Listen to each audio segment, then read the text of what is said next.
This is entitled Parshas Vayikra, The Problem with Leaven and Honey. Sounds almost like a song.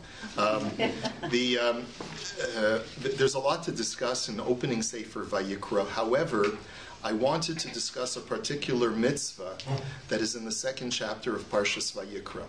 The Torah says that when you bring a korban, and especially when you bring a korban that is made out of flour or wheat, because you can either bring whole kernel or whole kernel grain, or sometimes it's broken into flour. The Torah says, "Kol hamincha asher takrivu lashem lo se'aseh chametz." Any flour offering or wheat offering that you bring to Hashem must not be leavened. Ki chol so'or v'chol devash, for any yeast and any honey, which is also a leavening agent, by the way, lo saktiru mimenu ishel Hashem. You may not offer it as a burnt offering to Hashem. Now, there are exceptions to this rule. There is something called the Shtei HaLechem, which are 2 loaves of bread which are brought on Shavuot and waved over the altar on behalf of the Jewish people, and that is leaven. There's also something called a Korban Todah, which is a thanksgiving offering, which also 10 out of the 40 loaves that a person brings are leavened dough. But with the exception of those two, we don't really find any leavening allowed to take place in the flour. So when the Torah talks about a baked, for example, the showbread that was placed weekly on the showbread table on the shulchan in the Beis HaMikdash and in the Mishkan, that was made from unleavened bread. It was not allowed to rise. Now, just realize, when we talk about unleavened bread, we're not referring to matzah. Matzah is a New World invention, almost New World invention, which is that you squash down the pockets of air that are in the unleavened dough to prevent it from rising unintentionally. But originally, unleavened bread was like laffa that you get when you go to Dr. Laffa. That's the original matzah. It's just made from dough that hasn't had a chance to rise and is soft. And therefore, the loaves of bread that were on the showbread table were in the shape of a letter U. It required a certain kind of consistency within the dough in order for them to be able to continue standing in the shape of a U. And also the oils that were added to the flour you were not allowed to allow this dough to remain stagnant and have a chance to leaven, nor could you add any sweetening agents to the flour before you offered it to Hashem. Now, there's a lot on this, but I wanted to share with you something very interesting that's brought from the Sefer HaChinuch, which is this medieval anonymous commentary on every single mitzvah in the Torah. And it was written from a father to his son, trying to explain to his son some of the details and really the reasoning behind these mitzvot. The Sefer HaChinuch writes on each one of the 613 mitzvahs, but on this particular mitzvah, he has a bit of a more lengthy commentary, and he writes some fascinating things which I thought we should share together. Because it's lengthy, I photocopied for you the translation into English, just because I think it would go a little bit smoother if we read it together in English. So for those of you if Hebrew is your native tongue, you can just read it with us on the Hebrew side, but we'll read it in English today. So the prohibition against offering up leaven or honey, and I apologize for the small type, the mitzvah is mitzvah 117 out of the 613 mitzvahs. It is not to offer up leaven or honey on the altar, as it is stated, for of no leaven and of no honey shall you burn on it as an offering by fire to the Lord. The injunction was repeated at the beginning of the verse, for it is stated, no meal offering which you bring to the Lord shall be made with leaven. Honey is a general name for the known honey, as well as honey from dates, which is the general honey mentioned in the Torah, and also the juice that runs from all sweet fruits. It's really any sweetener. And the admonition not to burn it includes a ban not to put any of it into the compounding of the incense. Not only is there a prohibition to add it to flour as an offering, but also to add it to the incense that are burnt on a daily basis to create a sweet fragrance. As the apothecaries used to say, honey would be fine for the incense, but the Torah forbade it. Now, what he's really referring to over here is a statement that's found in the Medrash. The Medrash tells us that Bar Kapara, who was an expert apothecary, used to say that if we would add honey to the incense, it would create a fragrance that would be so overpowering, no person would be able to resist it. It would be just so inviting, so delicious, so aromatic. And yet the Torah says you can't bring honey. So one of the things that the Sefer HaChinuch has to try and explain is, if it is such a great ingredient, what's wrong with adding it to the incense or to the mincha or to the flour offering? So the root reasons for this precept are too hidden to find even a small hint of them. So basically he's already telling us that you better be prepared not to fully understand the reason for this mitzvah. However, I conveyed before at the beginning of my words that my intention in these reasons for the precepts that I write is to educate the young and make them realize, as they begin to learn sacred written texts, that the words of the Torah have reasons and purposes, and let them accept them in their way of learning according to the limitations of their intelligence. The precepts should not be for them at the beginning like the words of a sealed book, lest they rebel against them as a result of their youth, and then leave them forever and go off to worthless vanity. Therefore, I will write about them whatever comes to mind at first thought, and let no questioner seize upon me with objections after he knows the real purpose. So just talk about that paragraph for 1 second. Are our schools really fulfilling the objective of the Sefer HaChinuch in really providing our children with this kind of education that he is advocating? We have to really think about it. You know, he's very wise, and he's writing this, I think it's either the 11th or 12th century. He's writing a book, maybe it's even the 13th century, I don't remember. But he's writing this book as a way to prevent kids from going off the derech. Are you able to see this? So kids off the derech is not a new phenomenon, okay? He's writing this book in order to make sure that our children don't study the texts of the Torah and then find them to be of no value to them because they don't speak to them. They don't communicate with them any meaning because I don't understand why should I have to do this stuff? And therefore, he says, there's value, and this is why I wrote my entire book, there's value in providing some level of rationale for every single mitzvah, even if it doesn't really satisfy us once we reach a higher intellectual level. Because at least it will keep our children engaged. And it'll give them some sense of satisfaction knowing that there is reason to this. There is something that is involved.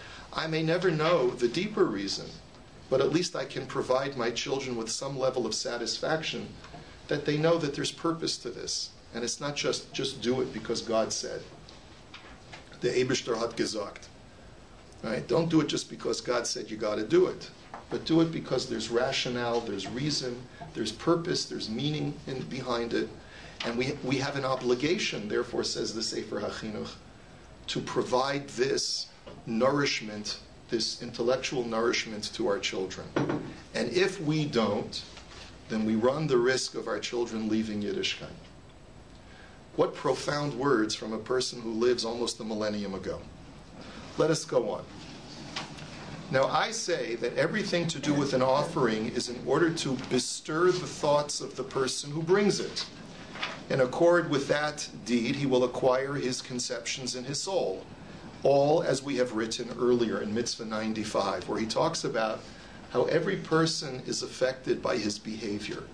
If you have a person work in a circus, they're going to eventually feel a little silly. If you have a person work as a prison warden, then eventually they're going to feel a little bit aggressive and brutal. If you have a person do mitzvahs, then eventually those mitzvahs will affect a person in some profound way, but affecting the person's psychology.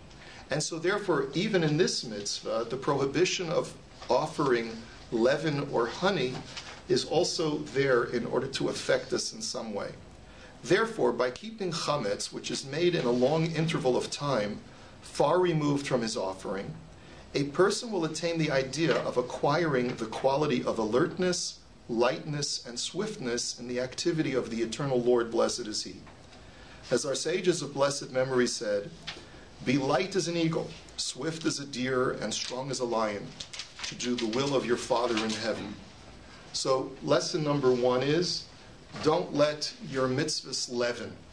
Right? Mitzvah haba liyadcha, al tachmitzena.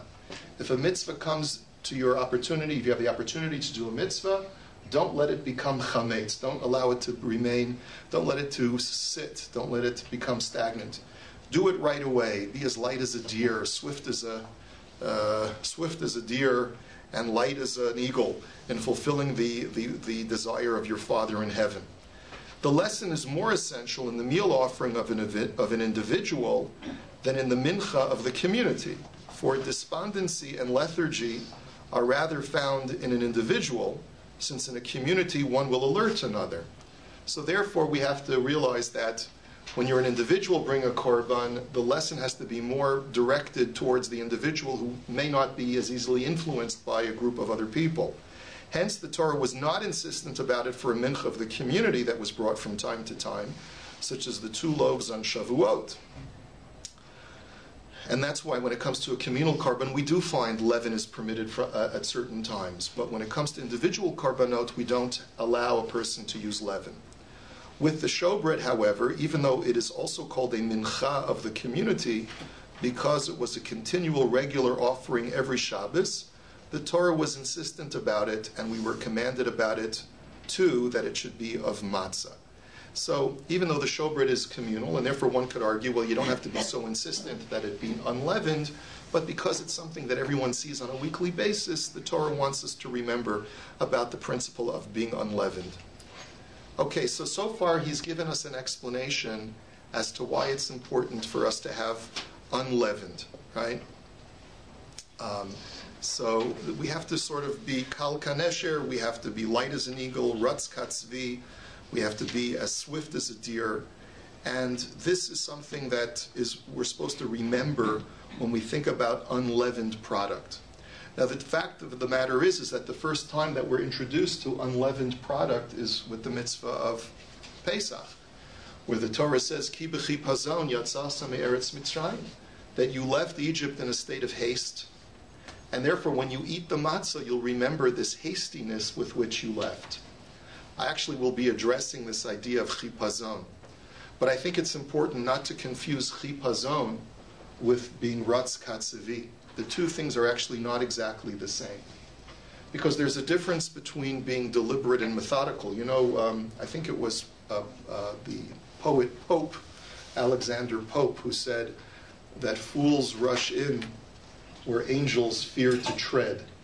You know, so you have to be careful with this teaching. Just because it's good to be swift, to act, doesn't always mean that swiftness is a good thing. There has to be deliberation, and there has to be consciousness and thoughtfulness before you act. But at the same time, since people are given to lethargy, like he says, people generally are lazy. The idea of not letting something become chametz is a very important lesson. Okay, now let's talk about honey.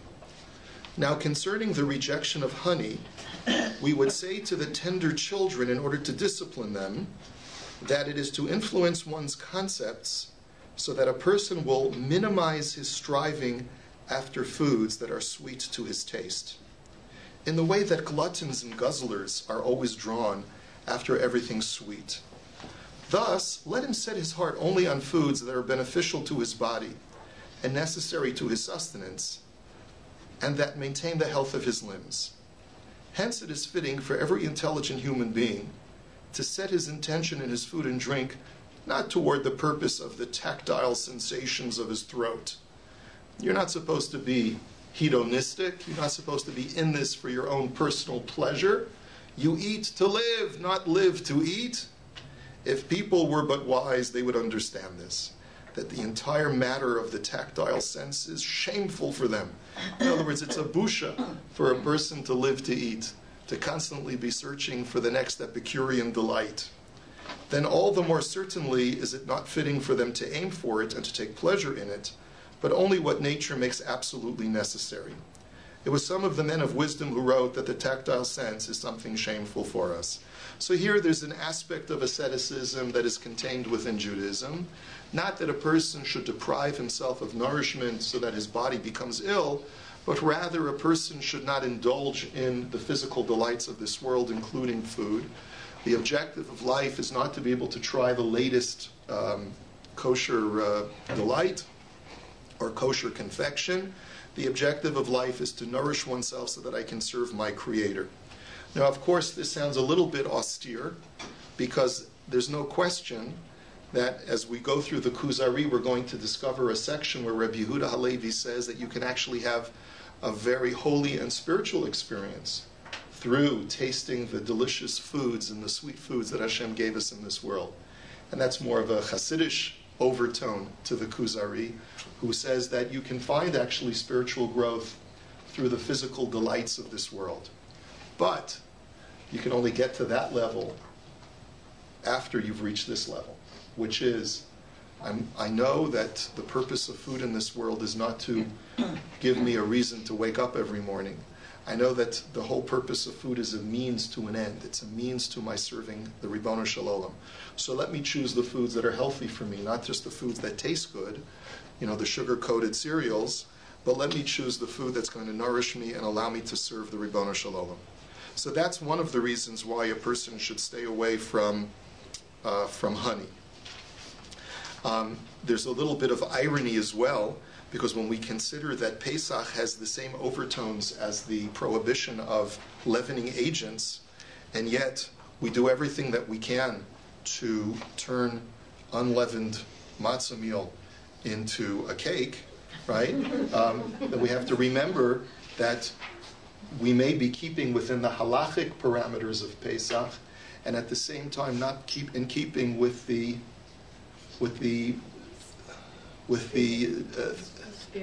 spirit of the law, right? The spirit of the law. So that's something just to bear in mind, is that the objective of Pesach is to sort of draw our attention away from that indulgence that he's speaking about over here. Okay. So basically he's saying that honey is just as bad as sugar, right? Well, sugar is refined honey, is it not? So yeah, but a certain honey is refined too. Certain honey is refined too. And perhaps the message for us is that no matter how much you refine sugar, it's still just sugar. And as a matter of fact, even you can refine it and even make it worse. Yes? So Robert, when we make the challah, like I used to put honey in my challah to bake the challah, and then I said to myself, when I read this, I said maybe it's not good. No. And that's why I want to be very careful. I thank you for bringing that up. It's a very important point. We're not. It's very important that when you prepare the food for Shabbos, that you make it as delicious as possible. It's very, very important. And the reason, the reason for that is because we are taught specifically when it comes to the Sabbath that the more that you can physically enjoy the structure of the Shabbos, the more that your neshama can soar and enjoy the spiritual benefits of Shabbos. All he's suggesting is that realize that this is a means to an end, this is not an end unto itself. When you're bringing a korban, that lesson is driven across much more harshly and much more acutely, and that's why when you're in the temple and you want to bring a korban to Hashem, you remind yourself about the real purpose of life, which is not the sugar and the sweetness and the honey, but rather at the service of Hashem. But when you're in your home on your Shabbos table, and everything is beautiful, and everything is delicious, and the food looks great, and everything is delightful, you say, L'chavet Shabbos Kodesh, you say this is in honor of the Holy Sabbath, and it allows your neshama to soar. You can become even greater through the Epicurean delights that are on your table. So you should add the honey. And tell your husband to say thank you to me when he sees me next time. I disagree with that, because it's all what you get used to. I mean, you can enjoy natural foods for their natural flavor. That's how I raised my children. I never put sugar. Well, honey is natural. My husband used to bring it and hide it in the garage because I wouldn't let it in the house. That's what my wife does. I think it's poison, and it's a waste of money. Okay. And so, like, I think there's value in what you say. You don't have to use sugar in your food. You can make challah without sugar. But you can add honey to it as well, if that's what your family likes. Everything in moderation. It's Okay. what you get used to and what you're brought up with. Okay. All right. Okay, let's finish off the Ramban. I mean, the Chinuch, who's going to quote the Ramban. And he says in the final paragraph, he says, and by the way, this commentary continues, but I just wrote the portions that are relevant for our discussion. I heard another reason, too, for the ban on leaven and honey. Because leaven raises itself, puffs itself up. And honey similarly rises greatly when it is boiling. Hence they were rejected to imply that an abomination to the Lord is everyone that is high, proud in heart. So the idea of leavening is about puffery, self-puffery, making yourself important.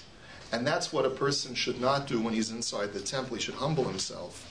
And getting high, you can get high on that stuff, right? You can get, yes, very good, thank you.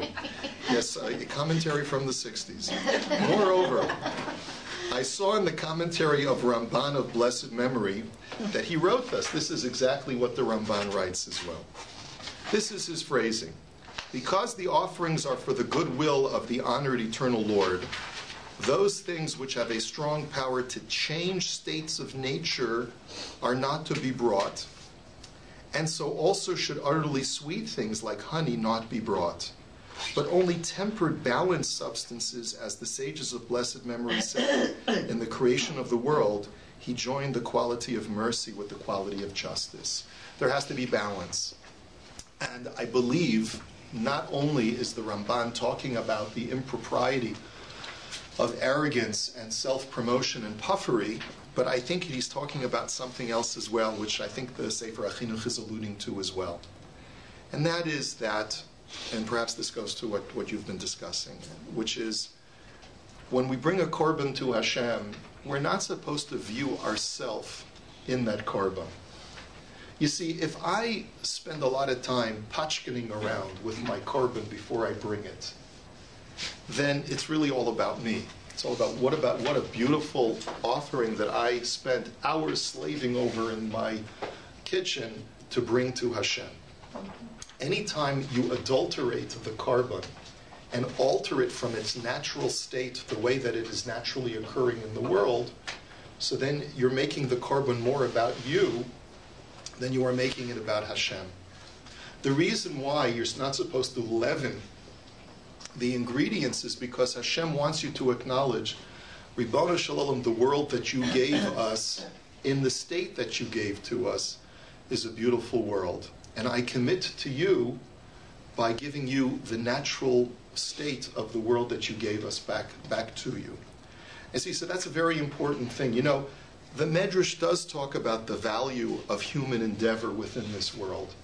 You know the famous story about the disputation between Rabbi Akiva and Turnus Rufus, where Turnus Rufus said, whose deeds are better, God's or man's? And Rabbi Akiva turns to him and said, well, man can achieve more in this world than God. And Turnus Rufus is taken aback. He says, what are you talking about? God is so much more powerful and almighty than human beings are. And Rabbi Akiva then says, wait a minute. He comes back a minute later, and he has a loaf of bread in one hand, and he has a handful of grain of raw wheat kernels in the other hand. He says, which one tastes better? Does the loaf of fresh bread taste better, or does the handful of grain taste better? And of course, that Medrash is trying to demonstrate to us that human beings have great power in this world to manipulate the Bria, to manipulate creation and make it even better and make it an even a more beautiful world than Hashem gave to us. But the flip side of that is that first we have to appreciate the innate beauty that is already existent in this world and not to abuse it and not to destroy it. You know, we just had a Gemara today that God takes away the assets of society when we abuse the ecosystem that Hashem gave to us. The Gemara actually makes a point, we learned it in the Daf Yomi today in Maseches Sukkah, that if a person just wantonly destroys forestry, wantonly destroys trees without any concern about the ecosystem that Hashem gave to us, Hashem takes away our power. He takes away our assets. Maybe that's why the Canadian dollar is down to 90 cents, because of what's going on in Alberta. I'm not sure. But it's something for us to consider, that when we bring a korban to Hashem, we have to consider that this is a beautiful world, Hashem, and this is your world, and I'm just taking something that you gave us and I'm giving it back to you. What a humbling experience that is when we realize that this world that Hashem gave us is an amazing world. Yes, we can even make it better as long as we don't ruin it in the process. So a loaf of bread that's leavened and pachked around and produced, sure, it can taste great. But when I'm in the temple, that's not the time for me to thinking about that. I'm supposed to be thinking about the great gifts of life that are here in mine for the taking because Hashem gave it to me. And that's what we accomplish when we bring a korban. That's something for us to dwell upon when we're making Shabbos and we're making all of the beautiful foods, is that, yes, I'm doing this l'chavet Shabbos Kodesh, and this is part of my service to Hashem. But I also have to realize when I open up that bag of flour, I should also say, Hashem, what a beautiful world you gave me. Thank you so much for these beautiful ingredients with which I can do so much. Have a great day, everybody. Thank you.